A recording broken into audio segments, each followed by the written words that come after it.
자, 지난주까지는 팔복의 말씀 마태복음 5장 1절부터 12절까지 팔복의 말씀을 함께 나눴었는데요. 팔복의 말씀 다음에 산상수훈의 나머지 부분들을 조금 쉬었다가 다음에 하도록 하고 잠깐 교회 공동체에 관한 얘기들을 하려고 합니다. 사실 이 내용들은 지난번에 이미 다루어졌던 내용이기도 하지만 오후 시간에 일부 몇몇 분만 작은 인원이 모여서 함께 했기 때문에 우리 가까운 교회에서 특별히 공동체라는 얘기들이 많이 나오고 또 그 공동체, 주의 공동체를 지향해야 한다고 그렇게 얘기를 하는데 도대체 왜 공동체, 교회는 공동체여야 하고 또 교회 공동체란 무엇이고 또 교회 공동체를 통해서 하나님께서 무엇을 이루시고자 하는지를 몇 주간에 걸쳐서 살펴보려고 합니다. 특별히 샘터 모임이 이제 이번 주부터 시작되는데 이 샘터 모임은 가까운 교회의 가장 작은 단위의 공동체 모임이죠. 물론 가족이 있고 가족 공동체가 있지만 믿음 안에서 온 가족이 신앙생활을 하지 않는 아직까지 못하는 가족이 있기 때문에 엄밀하게 따지고 보면 교회 안에서의 가장 작은 단위의 공동체는 샘 모임입니다. 이 모임이 온전하고 그리고 풍성하고 그리고 이거 기꺼울 때 교회는 공동체로서의 모습을 온전히 지켜갈 수 있고 뿐만 아니라 하나님께서 허락하신 하나님의 나라도 우리가 이 땅에서 마음껏 누리고 기뻐하고 그 나라의 삶 자체가 공동체적 삶인데 그것들을 연습하는 훈련하는 그런 기관으로서 그런 조직으로서 공동체로서 샘터 모임이 될 수 있기 때문에 특별히 이 시간을 통해서 하나님께서 왜 우리를 공동체로 부르셨는지에 대한 분명한 이해와 답을 좀 얻으셨으면 좋겠습니다. 조금 시간이 지나갔는데 그래도 꼼꼼하게 좀 살펴보도록 하겠습니다. 공동체라고 하는 것은 사전적으로 볼 때 같은 관심 그리고 같은 의식으로 한 환경을 공유하는 사회 집단이라고 정의할 수 있습니다. 공동체는 그 수준을 넘어서 그 구성원들이 같은 데 관심을 쏟고 그리고 한 운명이라는 의식을 가지고 있어야 합니다. 쉽게 말해서 공동체는 목표와 지향점이 동일해야 된다는 뜻이에요. 특별히 교회를 공동체라고 하는 것은 교회가 그리스도 예수를 중심으로 한 운명이 된 사람들의 연합체이기 때문에 그래요. 다시 말해서 교회 공동체는 예수 그리스도를 구심점으로 예수 그리스도를 지향점으로 삼고 그 구성원들이 밀접하게 관계가 되어서 공동의 목표를 이루어가는 게 교회죠. 인류 역사의 최초의 공동체 이것은 그래서 에덴이고요. 하지만 에덴의 아담과 하와는 하나님과의 언약을 파기함으로써 그 공동체 안에 있기를 거부했어요. 하나님께서 처음 만드신 에덴은 하나님 나라의 공동체였어요. 하지만 아담과 하와가 그 언약을 파기함으로써 하나님의 공동체, 천국 공동체 안에 있기를 거절한 거죠. 그러자 모든 피조 세계가 하나님의 저주 아래에 들어가고 만 거예요. 하나님의 형상으로 지음받은 인간은 하나님 안에 있을 때만 행복과 평화와 번영이 약속된 것이었기 때문에 피조세계의 타락은 먼저 인간의 타락은 피조세계 모두에게 다 영향을 줄 수밖에 없었던 것이죠. 그러니까 인간의 타락은 먼저 하나님과의 관계를 무너뜨렸고 그리고 인간 상호 간의 관계를 무너뜨렸으며 자연과의 관계도 무너뜨려진 거예요. 하나님께서 만드신 에덴의 공동체가 붕괴되었다는 것은 바로 그런 의미예요. 하나님과의 관계가 무너졌다는 것이고 인간과 인간, 아담과 그의 아내의 관계가 무너졌다는 것이고 아담이 여태까지 다스리고 관리했던 모든 피조세계와의 관계가 무너졌다는 뜻이에요. 이는 내 살 중에 살이요 뼈 중에 뼈로다라고 고백하며 최상의 이상적인 공동체 생활을 누렸던 인류는 그때부터는 상호 이해, 상호 의존, 상호 인정의 온전한 관계보다는 자기 욕심, 자기 만족, 그리고 자기를 최고의 가치로 삼고 그래서 서로를 위협하고 파괴함으로써 자기 왕국을 건설하려고 했던 거예요. 그러니까 인간은 하나님 나라의 왕국을 거절하고 자기 왕국을 건설했던 게 아담과 그의 아내가 했던 일이에요. 이러한 자기중심주의적인 공동체의 번영보다는 개인의 유익과 공동의 유익보다는 개인의 만족을 추구하는 이기적인 삶을 추구하는 게 바로 타락한 인간 사회의 모습인 거죠.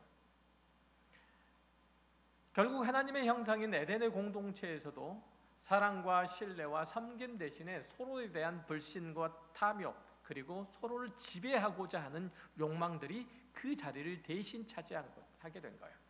그 극단적인 형태가 가인이 자기 동생 아벨을 미워해서 죽이는 대로 나타난 거죠. 그는 하나님을 예배해야 된다는 신적 권위에 순복할 수 없었어요. 아담은 자신이 하나님을 예배하는 존재라는 사실을 인정할 수가 없었던 거죠. 하나님께 또한 인정받는 동생도 또한 용납할 수 없었어요.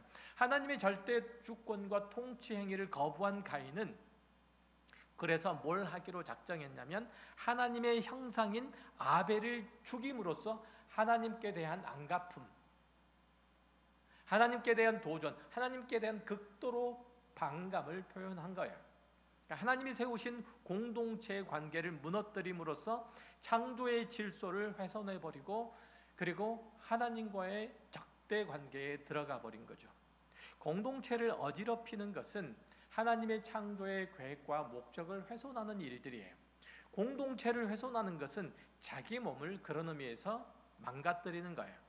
인간이 하나님을 섬기기를 거절하고 자기가 최종의 권위자의 자리에 앉자 서로를 사랑하고 존중하고 그렇게 살도록 지음받은 인간이 자기 욕심을 채우기 위해서 다른 누구라도 희생시킬 수 있는 그런 무정한 존재로 전락하게 된 거예요.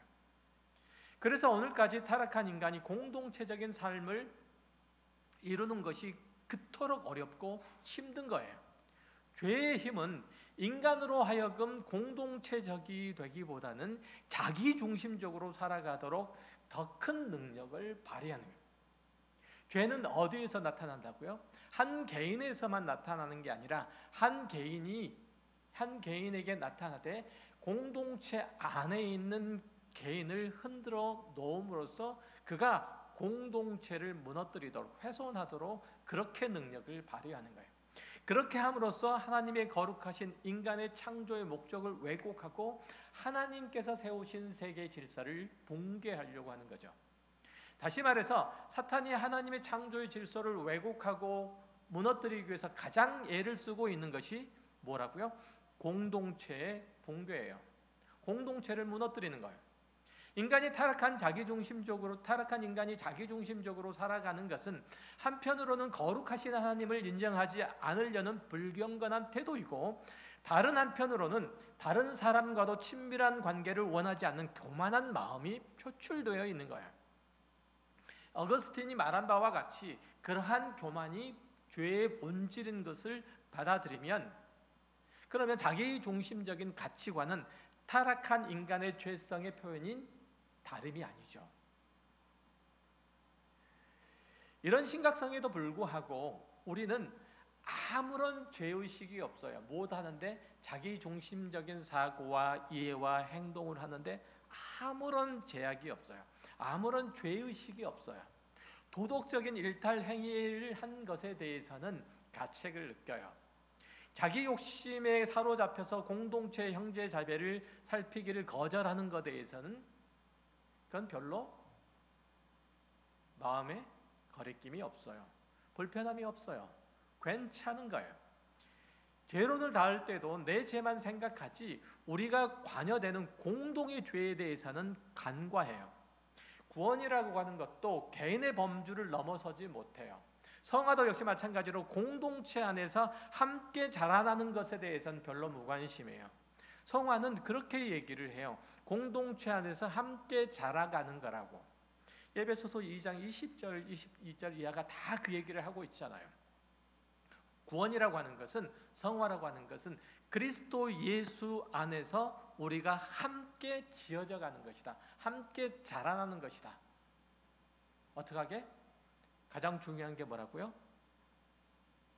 함께 지어져 가는, 그리스도 예수 안에서 교회가 함께 지어져 가는, 나만 지어져 가는 것이 아니에요. 지어져 가려면 벽돌과 벽돌이 있어야 되잖아요. 그렇죠? 슬레이트와 슬레이트가 있어야 되잖아요. 기둥과 기둥이 있어야 되잖아요. 함께 지어져 가는 것이 교회예요. 그러니까 내가 지어져 가면 다른 사람도 필히 지어져 가야 하는 거예요. 그러나 이것들에 대해서는 우리는 별로 무관심해요. 제가 지난번에도 얘기를 했는데 한국 교회에 왜 이런 얘기들이 들리는지 잘 모르겠지만 어차피 신앙이라고 하는 것은 1대1이야. 하나님과 나 1대1이야. 하나님께서 우리를 구원하실 때 1대1로 구원하신 적 없어요. 우리를 구원하셔서 그리스도 예수 안에서 교회로 묶어 놓으셨어요. 이런 망발은 없는 거예요. 하나님 신앙이라고 하는 것은 하나님과 나 1대1의 신앙. 그러면 절에 가셔야 돼요. 자기 수도예요. 그것은 교회가 아니고 절이에요. 절. 한국교회에서 두드러진 현상이 그래요. 그러니까 나의 하나님은 무던히 찾지만 우리의 하나님, 그리고 온 교회의 하나님에 대해서는 별로 생각하지 않죠. 내가 믿는 하나님은 그렇게 친밀할 수가 없는데 다른 사람이 믿는 하나님, 특별히 옆에 있는 교회의 하나님에 대해서는 별로 무덤덤해요. 한번 생각해 보셨어요? 내가 믿는 하나님과 옆 사람이 믿는 하나님이 다를 수 있다는 것, 그리고 다르게 여긴다는 것, 한번 생각해 보셨어요? 인간은 원래 평등한 부부관계 속에서 처음 시작된 거예요. 여기에 위계적인 관계는 있을 수가 없죠. 물론 하나님이 아담의 돕는 배필로서 아내를 허락했지만 종속적인 관계를 의미한 것이 아니고 자발적이고 적극적인 의미로서 사랑하는 위를 위해서 기꺼이 나를 동참시키는 거예요. 내 인생을 그의 삶 속에 겹쳐 넣는 거예요. 내 인생을. 그러나 가장 친밀한 부부 사이가 위계적으로 변하고 힘이 있는 사람이 모든 것을 결정하고 마음대로 하게 된 거죠. 언제? 타락한 이후에. 고대 사회에서는 물리적인 힘들이 중요했기 때문에 자연스럽게 남자가 가정의 주도권을 줬고 남편이 마음에 안 드는 아내를 버려도 아내는 법적으로도 아무런 호소를 할 수 없는 지경에 이르는 거예요. 타락한 인간의 모습이 가장 먼저 가족 공동체를, 부부 사이를 무너뜨렸다는 얘기예요. 인간으로 하여금 죄를 범하게 한 사탄은 인간이 본래 가지고 있었던 공동체성을 버리고 인간이 원래 지음을 받은 그 공동체성, 하나님께서 인간을 당신의 형상을 따라 지었다고 하는, 우리가 우리의 모양을 따라 사람을 만들자라고 했던 하나님의 창조의 계획과 목적 안에 들어있는 이 공동체성을 버리고 자기중심적인 개인주의로 퇴행을 거듭하도록 했는데, 그것이 가장 먼저 심각하게 나타나는 곳이 바로 삼위일체 하나님의 모습을 가장 많이 담고 있는 가족 공동체예요. 죄는 인간이 하나님과 같이 되고 싶다는 교만한 마음을 일으켜서 우리로 하여금 분열과 분정의 한가운데 서도록 하는데, 그게 바로 가족이에요. 그래서 남자가 여자가 서로 결혼하면 1년, 2년 사이에 주로 뭘 하냐면, 요즘은 어떨지 모르지만 우리 세대만 해도 그랬어요. 남자와 여자가 서로 주도권 쟁탈전 하느라고 맨날 싸웠잖아요.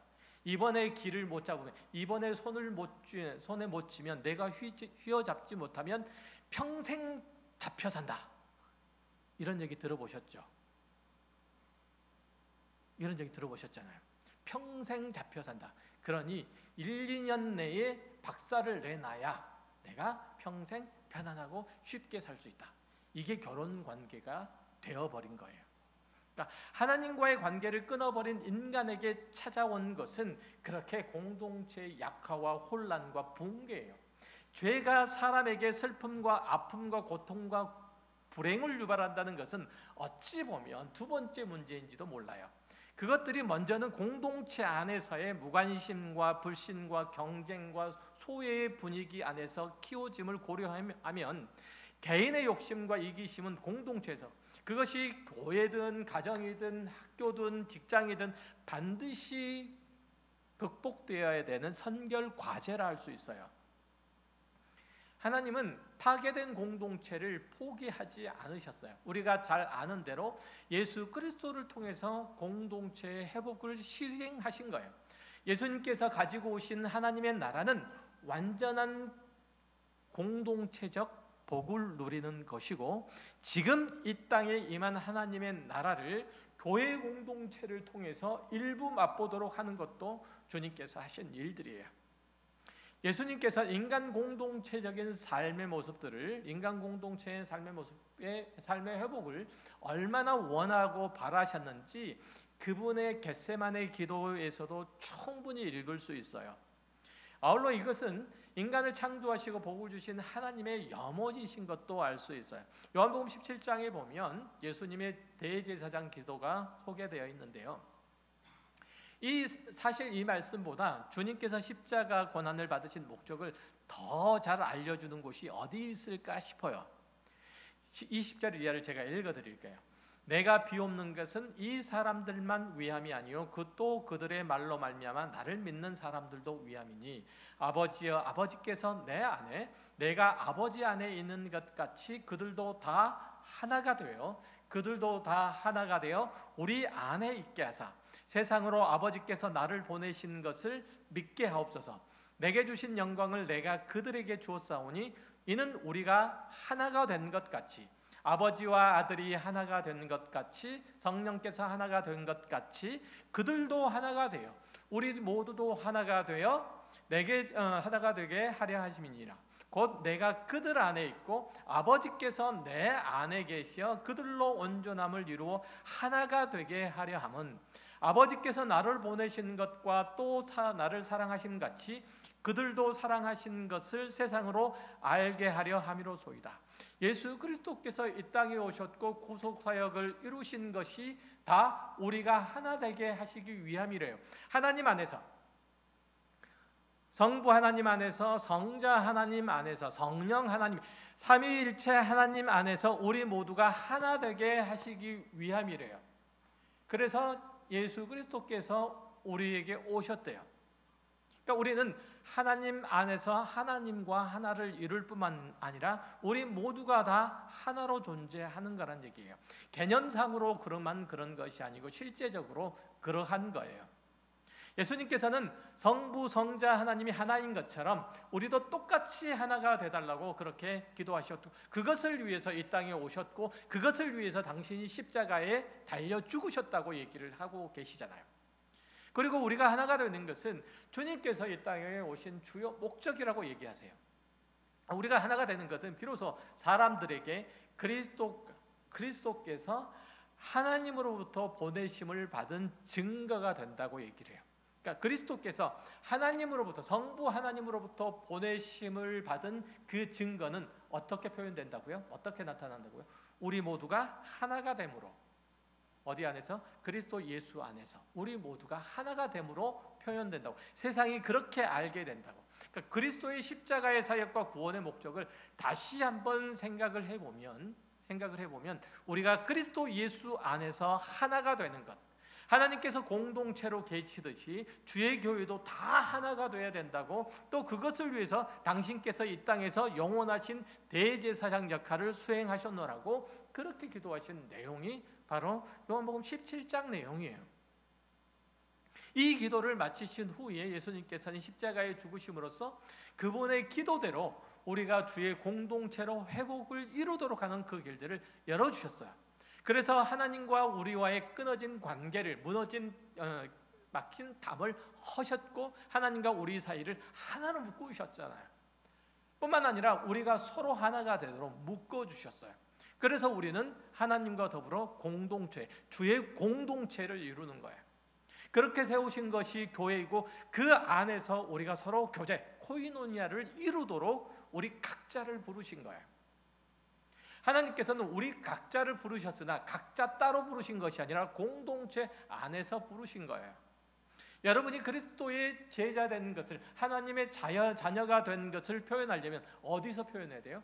산에서? 절에서? 아니, 그리스도의 교회에서, 이 교회에서.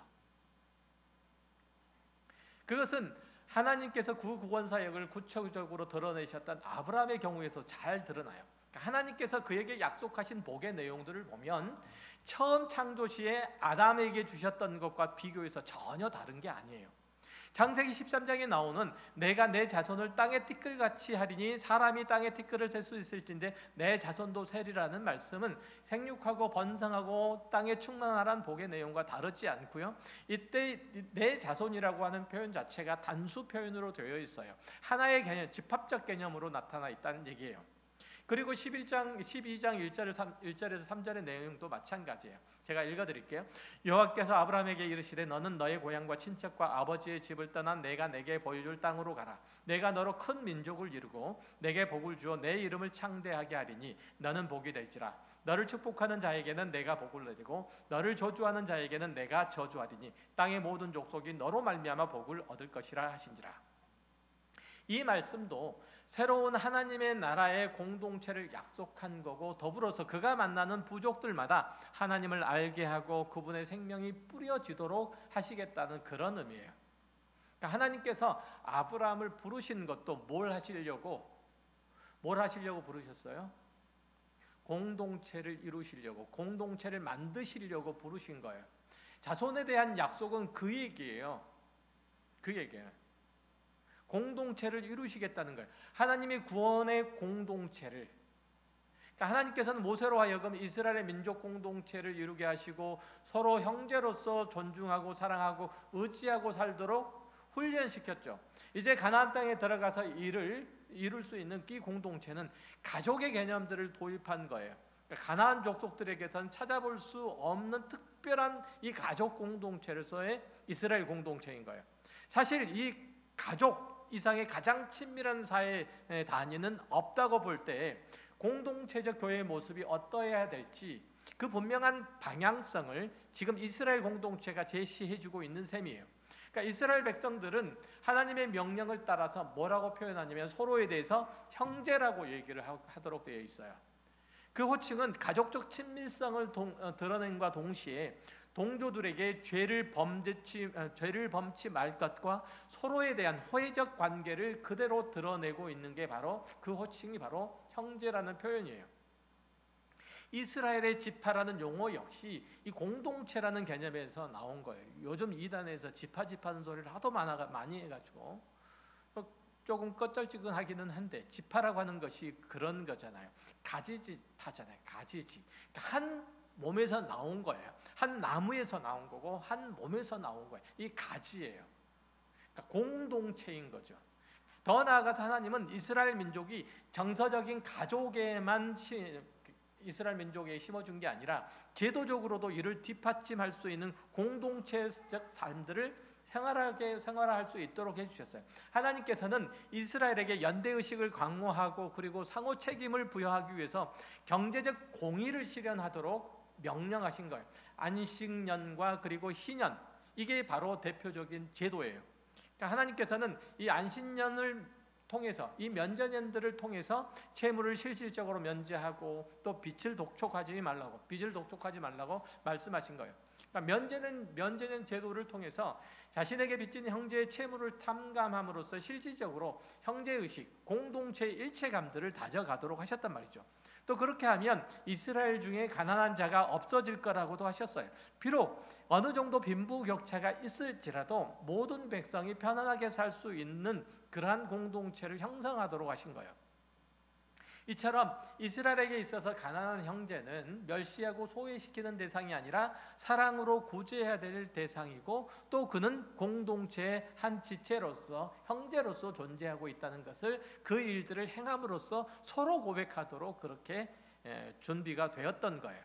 그러니까 가난한 자들에게 대한 마음 깊은 배려와 사랑은 이스라엘에 속해 있는 모든 이들이 고귀한 인격체로서 상호 존중의 대상이라는 인간 존중의 사상, 하나님의 자녀라는 그 사상에서부터 출발하는 거예요. 앞에서 살펴본 바와 같이 이건 공동체의 굉장히 중요한 특성 중에 하나예요. 따라서 이 명령은 공동체가 구현되지 않고는 결코 수행될 수가 없는 거죠. 이처럼 하나님께서는 이스라엘 백성들에게 상부상조, 상호 의존적인 인간관계를 중시하는 공동체적인 사회를 지향하도록 명령하셨죠. 이 밖에도 이스라엘 백성에게 가족 공동체를 이루도록 그렇게 명한 말씀은 무진장 많아요. 구약 성경 내내.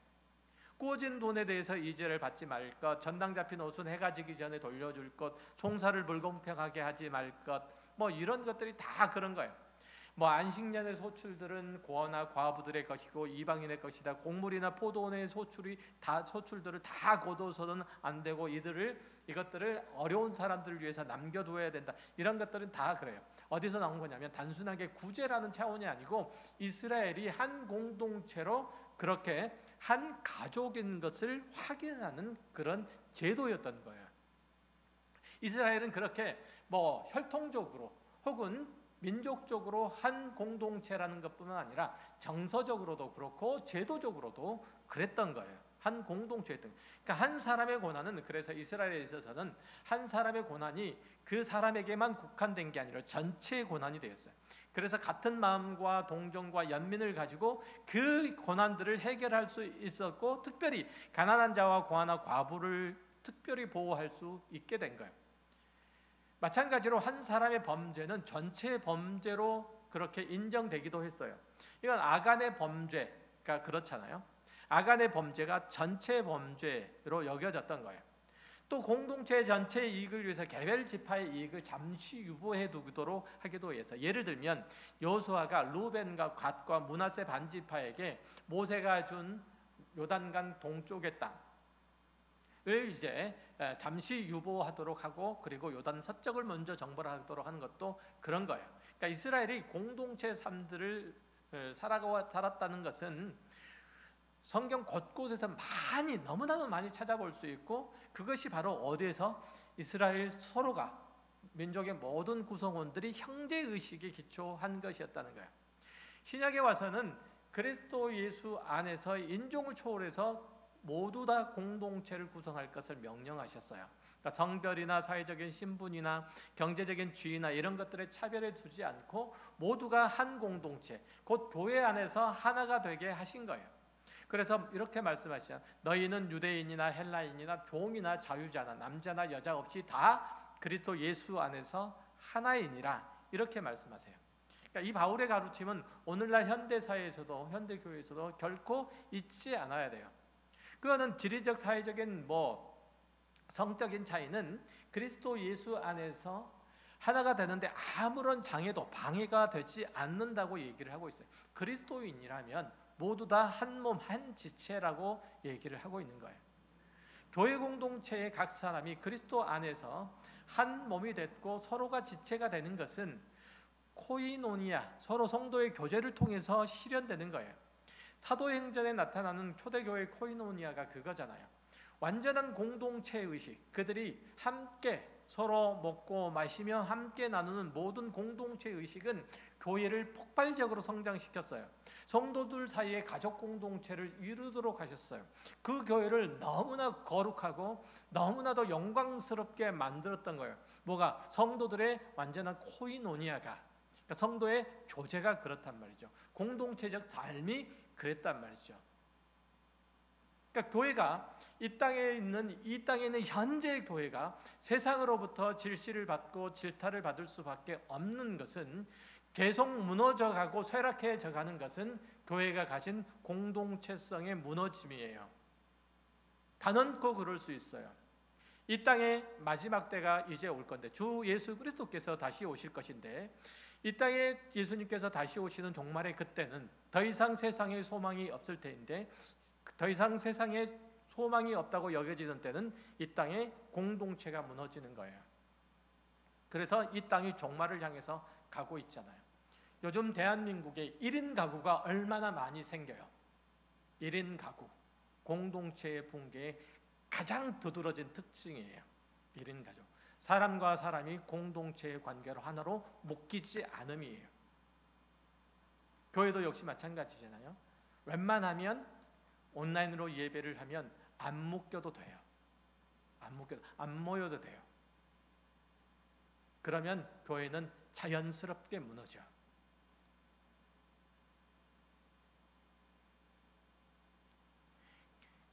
초대교회 교인들이 서로 가족의 적인 헌신을 바탕으로 모든 성별, 인종종, 사회적, 신분적 어떤 차별들을 다 넘어서 서로 상호 인정하고 상부상조, 상호 의존하는 관계를 다지면서 이 공동체 의식을 강화시킨 거잖아요.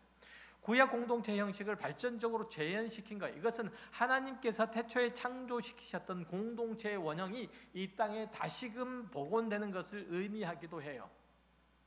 그러니까 신약에서의 공동체 교회는 모든 성도들은 신성한 한 가족이라는 인식에서부터 출발한 거예요. 그러니까 하나님을 아버지라 부르는 한 자녀들이므로 그리스도인들은 모두 다 같은 한 가족, 형제, 자매였던 거예요. 그러니까 그리스도 안에서 한 가족인 거죠. 그래서 바울은 갈라디아 교인들에게 기회 있는 대로 모든 이에게 착한 일을 하되 더욱 믿음의 가장들에게 할지니라고 그렇게 권면하는 이유가 그것 때문인 거예요. 어떻게 교회가 한 가족으로서 공동체를 이룰 수가 있어요? 그 중심 원리와 내용은 무엇일까요? 바울이 고린도 교회 분쟁을 다루면서 그것을 이루는 가장 중심이 사랑이라고 얘기를 하잖아요. 사실은 사랑은 교회 공동체를 만들고 유지시키는 최고의 능력이에요. 그러니까 사랑은 서로를 존중할 수 있게 하고 친절하게 하고 겸손하게 하고 이해심과 아량과 그리고 관대한 마음과 자신과 형제의 삶에 대한 낙관적인 시각을 갖도록 만들어줘요. 교회가 사랑으로 가득할 때 교회는 평안이 깃들고 자비와 긍휼을 베풀게 되죠. 어떤 분쟁의 요소가 있을 때 서로를 이해하고 용납하려는 이런 마음을 가지게 돼요.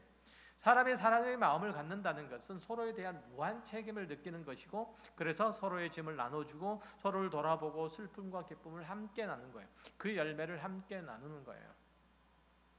교회가 교회로서 세상과 다름은 거기서부터 나는 거예요. 교회가 공동체로서 서로 사랑하고 섬기는 데서 나오는 거예요. 하나님께서 회복시키고 싶고 하나님께서 구원코자 하시는 에덴의 회복은 여기에서 나오는 거예요. 교회의 회복에서 나오되 교회 공동체성의 회복이요 형제 자매가 한 몸으로서 서로를 아끼고 섬김으로써 그렇게 나타나는 거예요. 이는 내 뼈 중에 뼈요 내 살 중에 살이라는 이 고백은 부부 사이에서만 나타나는 게 아니라 공동체 형제 자매 사이에서 나타나야 돼요. 서로가 이물감이 없는 한 형제와 자매로서 서로의 필요와 서로의 요구를 이해하고 그리고 채워주는 데서 나타나는 거예요. 내가 왜 우리 교회는 왜 이렇게 서로에 대해서 무관심할까? 왜 우리 교회는 서로에 대해서 사랑이 이렇게 약할까? 사랑이 없을까? 이렇게 생각하시는 분들이 계실 거예요. 그러면 그분에게 주시는 하나님의 말씀, 그분에게 그분 눈에 보이게 하시는 하나님의 시선, 시각이라고 생각하시면 돼요. 우리가 교회를 구성한다는 것은 내가 상대를 돌아보고 상대는 나를 돌아보는 거예요. 우리는 서로에 대한 책임을 가지고 있고 그것은 제한된 범위와 제한된 방법에서가 아니고 무한 책임을 느끼고 그것을 향해서 자기 자신을 지우는 형태로 가야 되는 거예요. 우리가 교회 안에서 공동체를 이루는 것은 예수 그리스도의 십자가의 대속의 죽으심이에요. 기꺼이 자신을 버려서 종의 형태를 가지시고 죽기까지 복종하신 그리스도의 복종, 순종이 하나님께 대하여 그럴 뿐만 아니라 형제 자매에 대해서도 기꺼이 그러해야 하는 거예요.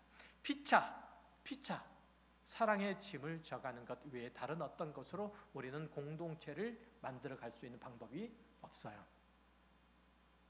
서로에 대한 무관심, 서로에 대한 냉랭함, 그것은 내 안에 있는 하나님의 마음이 아니고 내 안에 있는 죄된 본성이라는 것, 이것 반드시 이해하셔야 돼요. 반드시 받으셔야 돼요. 그리고 그거 버리셔야 돼요. 그거 반드시 버리셔야 돼요. 그것은 내가 도덕적으로 어떤 짓을 하는 것 이상만큼 하나님께 죄된 거예요. 하나님께서는 어떻게 계신다고요? 삼위일체 하나님으로 계세요. 성부와 성자와 성령 하나님께서 한 몸으로 계시는 거예요. 뼈 중에 뼈, 우리 편으로 따지면 뼈 중에 뼈요 살 중에 살로 계시는 거예요. 이를테면 하나님의 존재 방식이에요. 또한 우리를 그렇게 부르시는 거예요. 우리는 육체적인 한계를 가지고 있기 때문에, 인간의 죄된 본성을 가지고 있기 때문에 다 이룰 수는 없어요. 하지만 그것을 향해서 가야 하는 분명한 목표는 있는 거예요. 지향점은 반드시 있어요. 우리의 지향점은 어디에? 그리스도 예수께 있다고 분명히 제가 초반에 말씀드렸어요. 대부분의 가족이 사랑으로 맺어지고 사랑으로 유지되듯이 바로 교회도 바로 그런 가족인 거예요. 교회 안에 있는 그런 가족적인 사랑이 있다면 그 사랑이야말로 진정한 공동체를 형성하게 하고 또 강력하게 유지시켜주고 그 공동체를 부흥케 하는 힘이 돼요. 왜 우리 가까운 교회는 이렇게 부흥을 이루지 못하고 비실비실할까? 특별히 요즘 왜 그럴까? 라고 생각하시면 간단하게 답이 나와요. 왜 그럴까? 각자 교회를 등지고 떠나면 돼요. 교회에서부터 생각과 마음이 멀어지면 돼요. 그러면 나는 누구를? 나를 죽이는 셈이 될 거예요. 그러시면 돼요. 다른 사람을 무시하고 내 일과 내 생각과 내 뜻과 내 입장과 내 마음만 가장 소중한 것으로 여기면 그것은 하나님께서 이루시고자 하는 천국 공동체에 가장 반하는 일들이 될 거예요.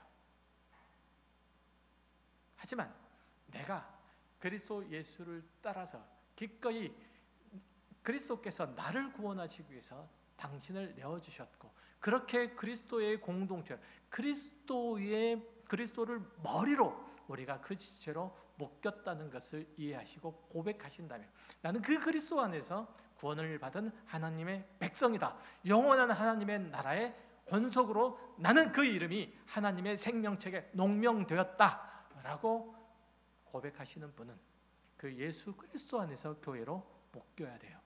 예수 그리스도의 자기 비여와 낮아지심과 자기 죽으심 안에서 우리가 하나로 묶여야 돼요. 그 사랑 안에서 묶여야 돼요. 물론 우리가 하나됨에도 주의해야 될 것은 있어요. 교회가 공동체라면 그것은 곧 다양성을 전제로 한 것이지 획일성을 주입하는 그래서 얻은 일치가 아니에요.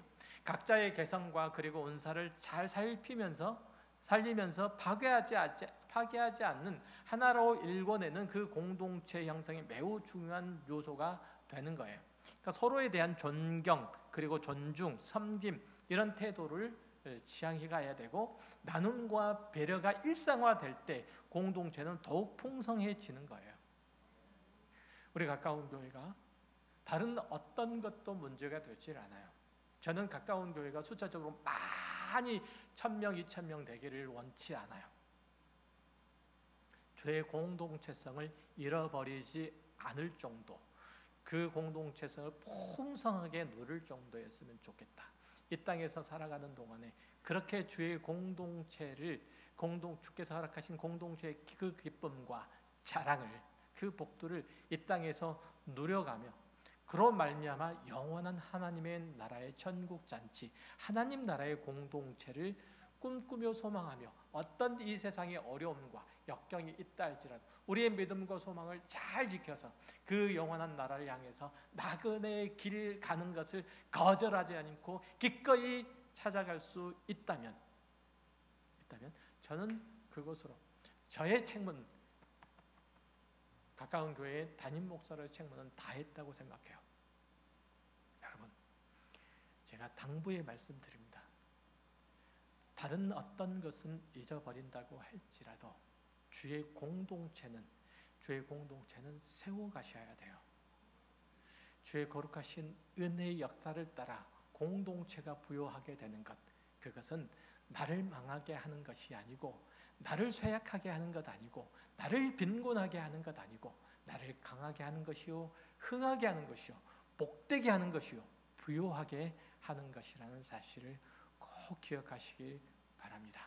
그리스도께서 이 땅에 오셔서 당신의 몸과 당신의 모든 것들을 다 주셔서 주의 공동체를 그렇게 세우신 것처럼 우리도